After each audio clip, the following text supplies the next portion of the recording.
Righto, so decided I might give myself a pair of backup headphones. I like just to have backup stuff just in case something goes wrong. So like a pick, so I'm going to back up one in case I bust a handle. And I really like having headphones. I really like wearing headphones. So I wanted to get some backup headphones. Now these babies here came in actually very cheap. The good thing about these obviously is they're wireless, they're low latency, and they will connect to a few of the different Minelab detectors, and they will definitely connect to my GPX 6000. So I'm going to get these out and take it for a bit of a walk in the bush, of course, and see if we can pin some targets and give you a bit of a heads up on what I reckon in regards to these as far as quality. Now, it's FaceTech sell these. I get this through the FaceTech site. I think that's what you call them. Correct me if I'm wrong.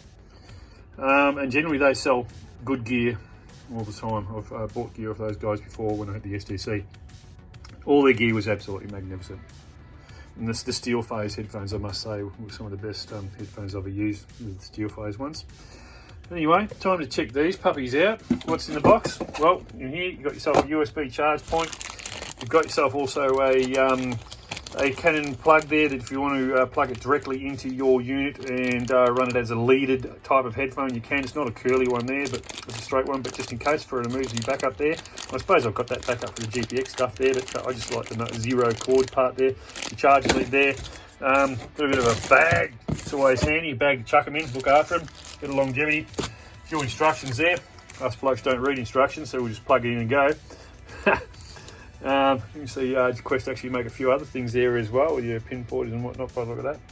Anyway, we'll have a look at that later on. We're sitting down in the chair, having a couple of cold beers, and a bit of a warranty there as well. So they do come with a warranty, so that's great. And the headphones themselves, so yeah, they're looking pretty flash. So we'll get these out of the bag. We'll have a bit of a look at them. And they're low latency. Now, if you don't know what low latency means, it means the time it takes the signal from when you wave your coil over that piece of gold that you might have just pinpointed on the ground there with the detector, the time it takes from that point, that spot on the ground, to go through your machine, and it sends it out wirelessly up to your ears, and it hits your ear. So you want to have effectively zero latency if you can get it. Which means well, you can pinpoint it. So you might just get some cheapies from down Woolies with your Bluetooth wireless bloody headphones there, and you whack them on your head, and you pin a target here, and you think it's there, but it's not actually there. It's over here because it hasn't got low latency, and you're digging a massive hole here, and wondering why you can't find the gold in the detector. You keep going, and it says it's here, but it's not. It's over here. So low latency means that time the signal from the ground to your ear, it pins it here, you hear it here. And that's what you want in a good set of headphones. So yeah, they're nice and comfy. They feel pretty good there. They feel reasonably solid. Got a nice little cloth comfy bit there for around the top of my bald head. And yeah, so I turn them on, turn them off, volume up, volume down. They all seem pretty simple there. There's the charge point there. Let's get these puppies charged and get them out on the ground and see how they go. Here we go. Got a new machine out. The new headphones out. I've paired them up. They sound right so far. Initially, they sort of started off with, they were a little bit crackly when I was swinging. I'll just get those headphones on the old iPhone so you can get a bit of an idea.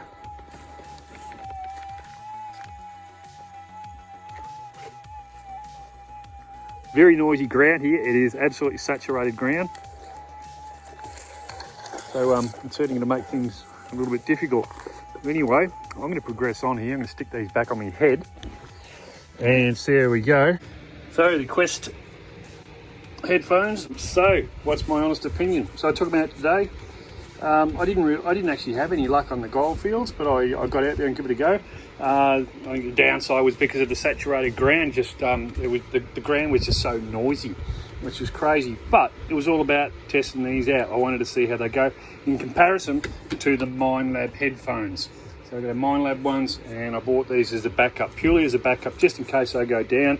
I've got the spares to whack these on. What's my thoughts? Well, the volume on these is nowhere near as loud as what you can turn those Minelabs up to, should I say. So these are not as loud in volume. That's a negative as straight away, especially if your hearing's not that good. The other negative is they don't seem to have the same range as what the Minelab ones do. So when I put them on and I was using the machine sweeping right to left, I'd get a bit of a crackle in them, so like a bit of a crackle like they're disconnecting. And coming back, it was tolerable, but you know, when you pay good money for stuff, you expect it to work 100%, not be a bit crackly when you're swinging left to right. The other thing is one side seemed to be a lot louder than the other, and I actually thought that they weren't working in stereo, so I took these off and I had to listen to one muff, and then I had to listen to the other muff, and I thought, well, they're both working. It was just that one side had a higher volume than the other side, so they just seemed a little bit weird when you were wearing them, and it was like it was just coming through one ear, although it was coming through both. So all in all, if I had to rate these things, I'm only going to give them a 5 out of 10 for the Minelab, if you're using on the GPX, in comparison to the standard Minelab headphones. Now, if I had my time again and I wanted to go out and buy some spare headphones, I probably wouldn't buy these. I'd go and get another set of the original Minelab headphones.